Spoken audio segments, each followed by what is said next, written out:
اللہ اللہ اللہ۔ یاد رکھیے کہ نبی کریم صلی اللہ تعالیٰ علیہ وآلہ وسلم اللہ کے آخری نبی۔ اب قیامت تک نہ تو کوئی نیا نبی پیدا ہوگا اور نہ ہی کوئی نیا رسول پیدا ہوگا، لیکن مقام ولایت یہ وہ مقام و مرتبہ ہے کہ اس کو اللہ تبارک و تعالیٰ نے جاری و ساری رکھا ہے، اور قیامت تک اللہ کے ولی آتے رہیں گے۔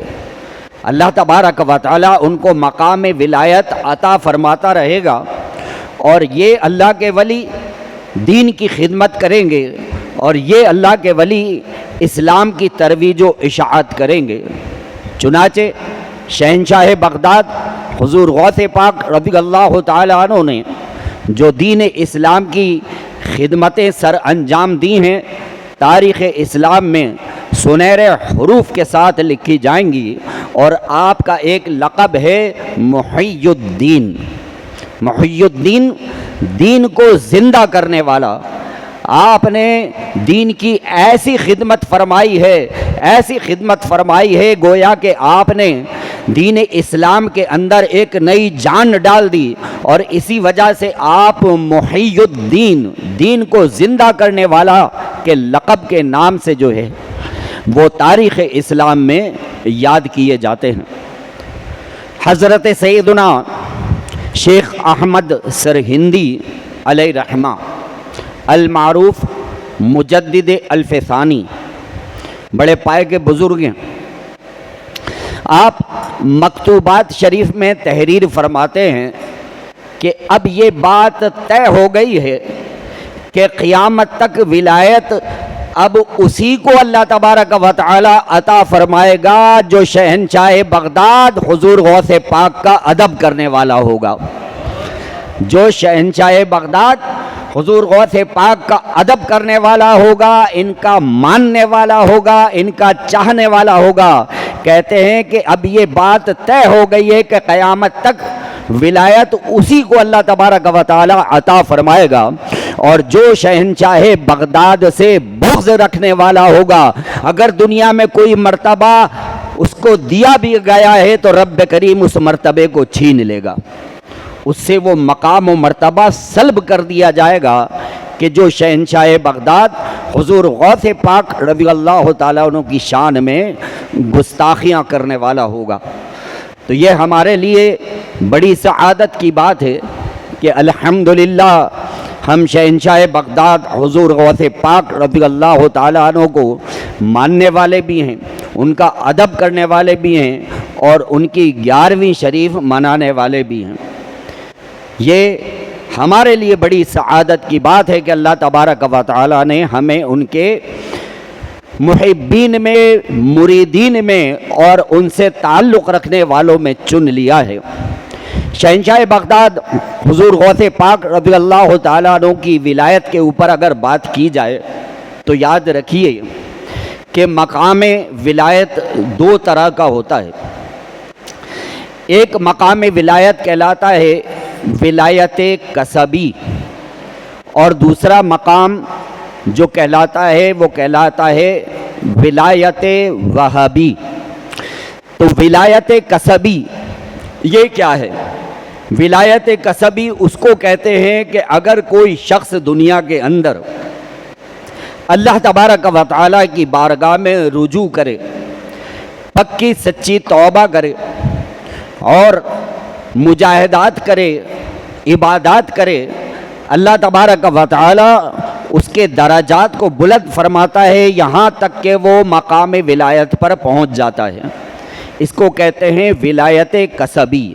کسب یعنی کوشش کے ذریعے حاصل کرنا، اور دوسری ولایت کہ جس کو کہا جاتا ہے ولایت وہابی، تو یہ وہ ولایت کی قسم ہے کہ اللہ تبارک و تعالیٰ نے عالم ارواح میں ہی اپنے ان بندوں کو چن لیا ہے کہ جن کو رب کریم دنیا میں پیدائشی ولایت عطا فرمانی ہے، اور ہمارے پیارے آقا شہنشاہ بغداد حضور غوث پاک رضی اللہ تعالیٰ عنہ بھی انہی اولیاء کرام میں شامل ہیں کہ جن کو اللہ تبارک و تعالیٰ نے پیدائشی ولی بنا کر دنیا میں پیدا فرمایا ہے۔ آپ کو ولایت کا وہ مقام حاصل ہے۔ دنیا میں بچے پیدا ہوتے ہیں، روتے ہوئے آتے ہیں، چیختے اور چلاتے ہوئے آتے ہیں، لیکن شہنشاہ بغداد حضور غوث پاک رضی اللہ تعالیٰ عنہ یہ وہ اللہ کے ولی ہیں کہ جب آپ دنیا میں پیدا ہوئے تو اللہ کا ذکر کرتے ہوئے اس دنیا میں پیدا ہوئے۔ اللہ کا نام، اللہ کا ذکر آپ کی زبان پر جاری تھا، اور ذکر خداوندی سے آپ کی زبان جو ہے وہ تر تھی، اور اللہ کا ذکر کرتے ہوئے آپ اس دنیا میں پیدا ہوئے۔ شہنشاہ بغداد حضور غوث پاک رضی اللہ تعالیٰ عنہ جب تھوڑے بڑے ہوئے، آپ کی والدہ محترمہ نے ان کو مدرسے میں داخل کرنے کا ارادہ فرمایا، اور مدرسے میں ان کو داخل کروایا۔ استاد صاحب نے کہا بیٹا عبد القادر پڑھو بسم اللہ الرحمن الرحیم۔ شہنشاہ بغداد حضور غوث پاک رضی اللہ تعالیٰ عنہ کا مقام ولایت دیکھیے کہ بسم اللہ الرحمن الرحیم پڑھ کر اپنے استاد کو پہلا سپارہ زبانی سنا دیا، دوسرا سپارہ زبانی سنا دیا، 17 سپارے اپنے استاد کو آپ نے زبانی سنا دیے۔ آپ کے استاد بڑے حیران ہوئے، اتنا چھوٹا سا کم عمر بچہ اور 17 سپارے کا حافظ ہے۔ کہا بیٹا عبد القادر یہ بتاؤ کہ آج سے پہلے تم نے قرآن کہاں پڑھا ہے؟ کہا کہ پہلی مرتبہ مدرسے میں آیا ہوں۔ پوچھا یہ تو بتاؤ کہ 17 سپارے تمہیں کیسے یاد ہو گئے؟ تو جناب شہنشاہ بغداد حضور غوث پاک رضی اللہ تعالیٰ عنہ ارشاد فرماتے ہیں کہ استاد محترم میری ماں 17 پاروں کی حافظہ ہے۔ جب میں اپنی ماں کے بطن مبارک میں تھا میری ماں روزانہ قرآن پاک کی تلاوت کیا کرتی تھی، قرآن پاک پڑھا کرتی تھی۔ میں نے اپنی ماں کے بطن مبارک میں سن سن کر 17 سپارے حفظ کر لیے ہیں۔ یہ آپ کی شان ولایت اور یہ آپ کا مقام و مرتبہ۔ شہنشاہ بغداد حضور غوث پاک رضی اللہ تعالیٰ عنہ جس خاندان میں پیدا ہوئے، بڑا عالی نسب خاندان، آپ کے خاندان کے متعلق مورخین لکھتے ہیں کہ یہ وہ خاندان ہے کہ جو ولیوں کا خاندان کہلاتا ہے۔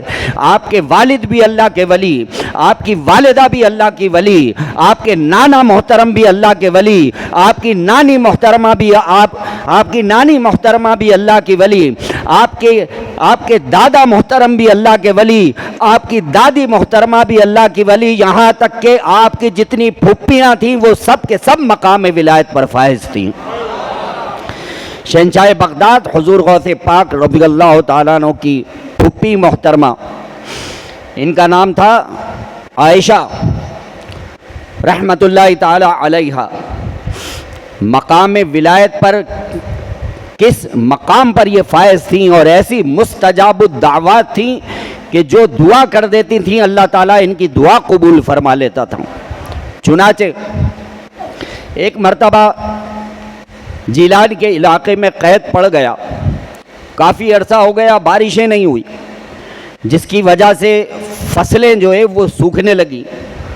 تو لوگوں نے کہا کہ سیدوں کا خاندان ہمارے علاقے میں رہتا ہے، اللہ کے ولیوں کا خاندان ہے، چلو وہاں چل کر دعائیں کرواتے ہیں، اللہ کے نیک بندوں کی دعائیں اللہ تعالیٰ قبول فرماتا ہے۔